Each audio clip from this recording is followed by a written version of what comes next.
I'm TerryTopCat for ClusterView.com, and I'm chatting with the fabulous artist from New York City, Coby Koehl. Good evening, Coby. Well, it's evening here, afternoon in New York City, which I really miss. So great to see you. How are you, darling? I'm great. It's great to see you, Terry. Honestly, I'm thrilled to spend this time with you. I've been looking forward to it. Likewise. And you're the first interview I've done since a sad personal thing that happened in my life, and I haven't really done any interviews. So what an honor it's for me for you to give me your time, and we're chatting about your career and your fabulous new song called Streets, which we'll come Yes, to. So you studied at the Duke Ellington School of the Arts in Washington, yes. D.C. So tell me how that was, and then when you moved to New York City in the mid 1990s, and what New York City was like then, because obviously it's changed a lot and gentrified, and like London has as well. Well, I lived in suburbia and I was growing up in Israel to American parents, and I lived there till I was 12. And then I moved to the Washington metropolitan area, and we moved to Maryland, where there was a lot of anti-Semitism and swastikas on our driveway. And, Right. you know, it was difficult. It wasn't that easy. And then I was inspired to audition for the Duke Ellington School of Performing Arts, which was about 50 miles away from where I was living. And I actually got in, and that really changed my life. It changed my life uh, being exposed to the inner city life, jazz and gospel music. It really changed the trajectory of my life in a way that I could never be grateful enough or even thankful enough for those experiences. The Duke Ellington School of the Arts happens to be like probably one of the greatest things that's ever happened to me. So I'm blown away by that experience, and it still affects me till today. And then I moved to New York City in 1993 with like 150 bucks and a suitcase, and I've been here ever since. So it's been an incredible experience so How far. was Washington D.C. compared to Big Apple of New York, and especially in 1993, the music was so great and it was really buzzing the city. And then you obviously started on the scene singing live, going to the clubs. Yes. And how was that transition for you? From how long were you at the Duke Ellington Performing of the Arts School? Well, I was there for 3 years. And Okay. then I moved to Los Angeles for a little while, and I just didn't feel the vibe of Los Angeles. I just didn't feel like I fit in there. It was very rock and roll. You know, the Nelson twins with everyone had hair down to their asses, and they were all wearing sundresses and chokers. They all looked like they were from 90210. And I just saw a Delight video at the club called Studio One. And I said, I belong in New York. And that really Delight inspired me to move to New York, believe it or not. And so I went back to DC for a little while and got my shit together, if you want to call it that, and moved to New York. And it, it it was definitely different. New York was back in the early '90s was very diverse. Well, it still is, of course, but Yeah. people are more artistic and creative and free here. In Washington, it's very conservative, and I just feel like I knew that I belonged to New York. So it was really the right move for me, and I've been here ever since, and I have no regrets about it. New York is my home, and probably still the greatest city in the world, honestly. I have to agree on that. I really love New York, as you know. So you live in a fabulous part of New York called Harlem, and we went and ate some fantastic, delicious soul food, and I went to the Apollo Theater. So that's a very diverse. Well, that's a great area and got so much history. So tell me, when you started performing in New York, did you collaborate with many artists? Tell me first of all how you met the legendary Man Parrish, because he has such Well, an I amazing. had been in New York. I had been in New York for 15 years, before I even met Man Parrish. Okay. I When I moved to New York, I automatically started to collaborate with people. I started working with Deeper Records, Eddie Baez and Jonathan Peters. They both became really big DJs here in America. I don't know if they were that huge in the UK, but they certainly made an impact here. And I also started working with Michael Joseph, who was a great pianist, songwriter, and a producer. And we've actually reconnected recently, and we're starting to work on music again. So it's like a full circle, and Great. that's been a real blessing.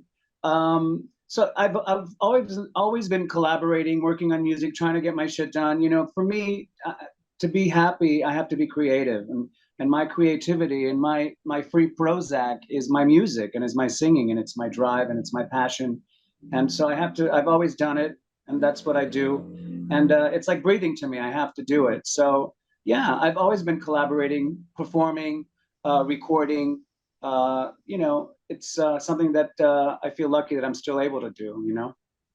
And you've worked with, briefly mentioned Man Parish, and then also Boy George flew you out to the UK, and Yes. you had an opportunity to work with him. And big up to John Themis as well. I love that man, I love him too.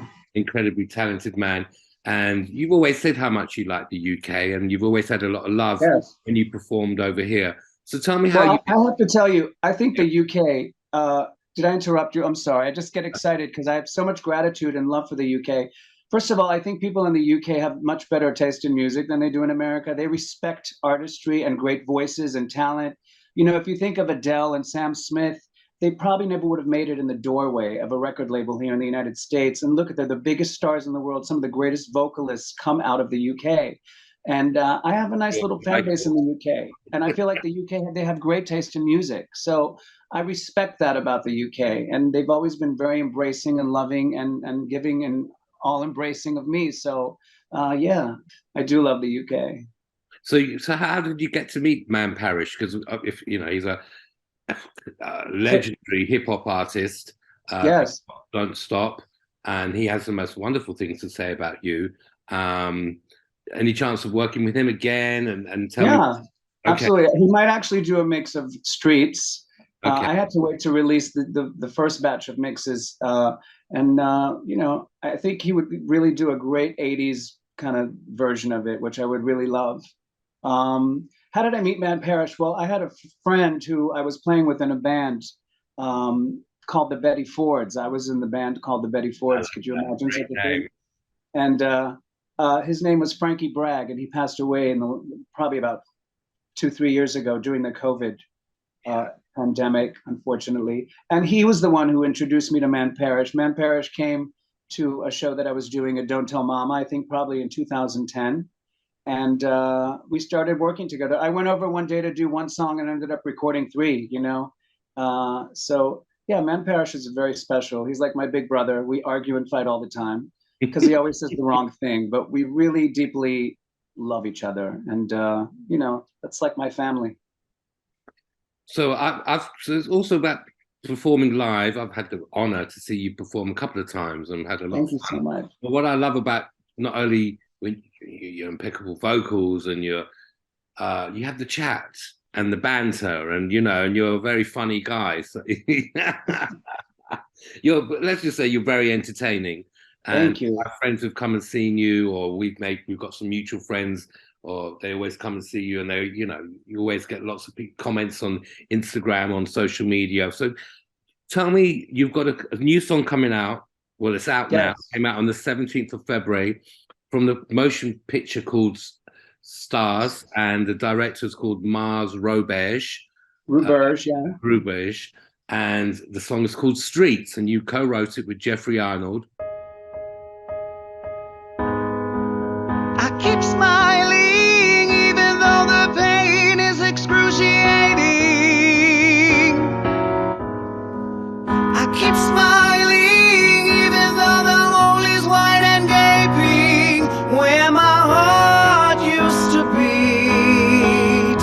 Will you ever find me living out on the street?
I keep smiling even though the hole is wide and gaping where my home used to be.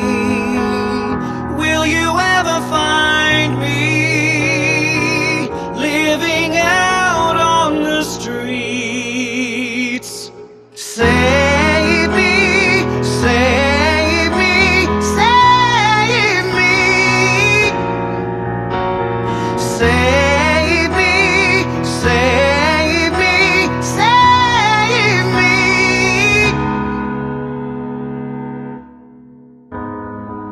I keep smiling even though the pain is excruciating.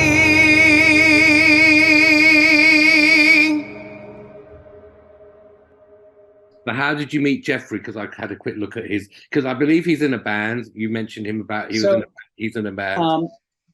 Jeffrey is in a band called The Ritualists, one of my favorite bands. The lead singer is a dear, great friend of mine, Christian Dryden. He's one of the greatest singers in New York. And I just, as a male vocalist, I think he's definitely up there as one of my favorites. And I'm usually attracted to female singers, but he's just very special. And I go see them perform all the time. And I had just spoken to Mars, who had contacted me and said, I was thinking about you writing a song for this film that I'm doing about homeless women. You're like the male Whitney Houston, and anyone who calls me the male Whitney Houston, I'm gonna say, you know what you're talking about, and I'm gonna want to work with you. So thank you so much. I mean, he knows the right things to say to a vocalist, right? I was so honored by that compliment, and so I was at an after performance gathering that the Ritualists had just performed, and I was talking to Jeffrey about it, and I said, I just got asked to do this song for a movie. Do you think you could be interested in writing it? I think I said I needed it in a G minor. The next morning I woke up, which was really like probably 12 in the afternoon, because it was my day off, and there was a track in my email, in my messages on Facebook, and I pressed play, and all of a sudden these lyrics just came out of me. It was unbelievable. It was like right out of a movie, right out of the Disney movie. When you hear something and all of a sudden, like, Jesus came down, even though I'm Jewish, and said, these are the lyrics. It was kind of like insane. But it was a very magical thing. And it happened like that with this song. And then we went to record it. It was the same kind of energy. It was like this kind of flawless energy where we just clicked. Everything happened. We recorded it. And it was a magical experience, this song, from the beginning till now. It's really been a blessing, a great opportunity to write a song for a film. It's like a dream come true. And I'm just really excited about it. The response has been phenomenal, probably more phenomenal than anything I've ever done. And I've been doing this for a long time. So it's an exciting time, to say the least. And there's also a great Janusek, if I pronounce that, Janusek remix as well, which is getting a lot of attention. So is that how you normally write or is that the first song you've co-written with Jeffrey, and maybe hopefully some more in the future? The first song I've written with him. We're talking about doing some more. I would love that. He's such a great person to work with. We just have a really good working energy. That's important. First of all, when you work with people artistically, sometimes you're very kind of shy about exposing what you're writing, your lyrics, your inner feelings. So it could be kind of daunting, but when you have a good kind of rapport with somebody, a good chemistry, it's really important, and it's a very rare thing. So I feel like I found a great collaborator in songwriting, and he's a brilliant performer, and he's a brilliant writer. And I also get to see him do his other thing with his other band, which made me a huge fan. The Ritualists, you got to look them up. They're really phenomenal, and really take your time and look them up. Amazing pianist when I saw you perform was Jan Flamania. Well, he plays for me. Jan Flamania has been playing for me since 2004, and we just did a show together recently. So yeah, but Jeffrey doesn't play for me in my shows. He belongs to somebody else. We just wrote a couple of songs together, or wrote one song together, and we'll probably write a couple more. We collaborate together, but he doesn't perform with me. But Jan Flamania does, and he's been my pianist for over 20 years, almost 20 years. Is it 20 years? Yeah. Wow. Don't tell anybody. So you also do is it a monthly night at Pangea? Yes. You had the screening for the film for Streets as well. No, they had the screening at the cinema at the film festival, at the Winter Film Okay. Festival. Wonderful. Yeah, it wasn't like a video screening in our basement, honey. This is the real shit. Okay. Okay. It was a real film festival, and it was at a big theater, and there were other, there were other films. There were some shorts, and then they went to Canada. It's doing the rounds, and the response has been really great. Good. To the film stars. But you were asking me about Pangea. Now, I've been doing Pangea now for about a year and a half. I do a night there called Nouveau Riche, and it's basically an invite-only open mic. And I've had the greatest people perform there. It's become a really kind of a downtown niche. You know, everyone needs a place to get up and sing, try out their new material, get the confidence. I have some newbies trying to, get their asses wet. I guess that's a saying, isn't it? I have some people that have been in the business for years who, want to come out of COVID and need a place to release that artistic, what's the word I'm looking for? The creativity. As an artist, you want to perform and sing and get your new songs out there. And I just feel like I've created something really special. And I feel really lucky that Pangea, which is a great downtown legendary space, gives me the place once a month to host other singers, to embrace each other, support each other, love each other, applaud each other, try our new material out on each other. I think it's just really important. And a lot of people that have come to my open mic have ended up doing their own one-man shows or one-woman shows at Pangea. So I feel like I'm kind of bringing them to a place and they could take it from there and create their own thing. So I feel really good about it. It's been a great experience. And any artists that you want to give a shout out to that maybe you can collaborate with, who's performed at Pangea? I know you've had some legendary names down there to come and see you perform, but some new artists. Michael Musto came to sing with me. Raven O came to sing a couple of times. To me, that's a real legend, Raven O. What's her name? Carrie Fisher's sister. Jolie Fisher. She was on the Ellen Show. She also had her own TV show. She was on Broadway. She came and sang, which was a really great experience, and she sounded great. She sang an a cappella number and did a little monologue from her one-woman show. So I've had some really amazing, talented people. Kevin Aviance came. Sophia Ramos, who's just a huge talent. Just great people. And that's a great feeling, that that you're giving people a space, a safe space to express themselves. It's very rewarding. It really is. So come check it out. So before we go, tell me also, like you said, you mentioned about people be able to express themselves and have that artistic freedom. So how was pandemic for you? Because obviously, as I know you were working, it's hard, you have your day job and stuff and you want to perform, but like with here, all the venues were closed and the rules were really strict with COVID. Do you see things change now that COVID, even though COVID's still around, things opening up a bit more now in New York? Well, first of all, you were asking me how it was. For me, it was terrible. First of all, I had 4 years of Trump, which made it really terrible because, he's a fascist and a pig and God knows what else he is. I'm not even go down the list. We only have 5 minutes on this show, right?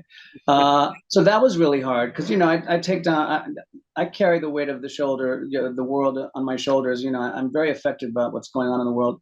And then, COVID came around. I gained probably 45 to 50 pounds, which I just lost. And, that's what happened. I didn't even realize because I wasn't eating. I just think when you're sitting on your fat ass for 2 years and so stressed out and if things stop working and I blew up like a balloon. I looked like Roseanne Barr with a penis. It was just unbelievable. So finally, it took me about 8 months to lose about 50 pounds. So I feel really excited about that. So that's given me a real great zhuzh about life. And so you listen, COVID was hard, and 4 years of Trump was also hard. So we're still coming out of it. That's why I think being creative and writing and singing and performing, keep it going because really music saves lives, doesn't it? It definitely saved mine. Absolutely. So now that when the song is out and actually downloaded it today, because I'm a big supporter of you and I love all your music. Especially, thank you so much. A big shout out for Vogue Is My Religion, another great song that you wrote. I'm going to try and send it to some various producers, and hopefully, if I interview an artist like David McCallum, maybe I can send it to him, but I really want to send it to the wonderful David Arnold, who. What, Vogue Is My Religion? No, I want to send Streets Oh to yeah. David Arnold. Now that I've got, you know, you have to send me But the. let me just say about this. Now, the original Streets that's in the film is Yeah. just piano. Jeffrey's playing the piano, and I'm singing to it. Now, the remix by Genesec and also Fumi Kondo did a deep house dub mix, which is phenomenal. That's coming out in a couple of days as well. You know, you got to get the house kids, you got to get the Euro kids, you got to get the adult contemporary and the Broadway kids. You got to support a lot of kids because there are so many tastes in the world, right? That's why I feel so honored that I'm able to sing anything and make it sound decent enough so everybody will like it. Yeah, Because not everybody could do that, you know what I'm saying? So so the Genesec mix is kind of like it's very dancey. It has a 90s vibe to it, but it's not a deep house. It's more like a Euro kind of a dance. And the response to that one has been incredible. So I want to read you some of these, though. I think I should read you some of these. Do you want to hear these? Just to read you, like, the song's only been out a couple of days, right? And so I just want to read you these. Let me see where they are real quick. Let me read these to you, okay? Just Dance Outside. I couldn't wait till the weekend. It was beautiful. I danced for all of us who go through hardship in this life. This song is a survival song, right? I'm so in love with it. I know I was meant to hear it. Cheers to the music. Good night, beautiful soul. Beautiful, talented man. I don't even know this person. So sweet, right? Another person said, I've said a million times, but I'll say it again. You're bloody amazing. I love this remix, right? Another one person from the UK, Tony Hall, Tony Wood. Streets is his number 7th favorite song of 2023, right? Such a beautiful song, and then the remix takes it somewhere else. So he likes the original and the remix. I mean, once somebody else said, thank you so much for everything you post, and every few seconds of this, I find myself trying to sing it as I'm walking these streets and the sidewalks. I'm dying to hear you're blasting on the radios. And I mean, they're writing poetry, darling, poetry. It's really nice. It's great as an artist to get feedback like that. When it's incredible, right? I mean, somebody else wrote, this is such an important song. Thank you for the gift of it. I mean, to me, that is the best compliment of all, right? So you said it's about homeless women. Is it specifically in New York or just homeless women generally? So the movie Stars is I was sent the script and I wrote it according to the script. So I felt really accomplished about that I was able to actually, you know, a lot of times people just give a song to a movie and they just stick it in and, you know, it has anything to do with the story, but I wanted it to really mean something. So after reading the script is about 6 homeless women in New York City. And I took from that experience. And I also was kind of homeless sometimes in the early 90s when I moved to New York. So I understood what that was about. And that's why I think it just flowed out of me. And so, yes, it's about homeless women. Not necessarily women, but really it's the first verse is about homeless women. The second verse, people can take it on and interpret to whatever they want. And I've gotten a lot of like, this song makes me cry. I mean, I've had 30 more things to read you that were so beautiful and very touching that were even more mind-blowing to the next. I mean, really beautiful, meaningful comments that you can really like touch somebody's life from a song. I forgot about that, you know, because there isn't a lot of feelings in songs anymore. Everything's so auto-tuned and doesn't have a lot of emotion because everything sounds so, you know, fake. Right. So but also it's in the fact that I'm singing this song and it's so raw because I wanted to sound homeless, especially in the original. There's no reverb. It's really a raw vocal. It's very emotional, especially the first verse. It sounds very different than the second verse.